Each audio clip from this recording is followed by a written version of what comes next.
So, tip number one, first, consider or establish your character. Dito po, you'll be asking the questions, who are you in the script? And who are you talking to? Well, marami naman pong options. You can be a friend. Well, actually, yan po yung pinaka-common friend. And o kaya ano, kung student pa po kayo, classmate or katrabaho o kaya ano, yung jowa nyo, ganun po. So, depende po sa trip nyo. Marami naman pong options eh.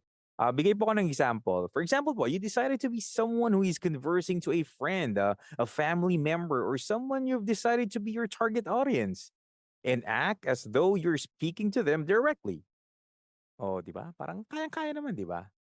But it doesn't stop there. Kasi you also need to understand your persona, your intentions and your relationship to the listener.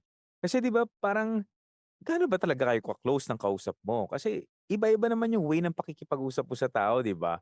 And hindi lahat ng friends mo close mo or lahat ng 'di ba? Hindi naman lahat ng friends mo talaga, 'di ba? Ay, joke lang, ano lang. Marites na naman. So, you'll discover that a convincing voice acting will come much more naturally after you really grasp your motivation o kaya yung reason why you are saying your lines in the first place.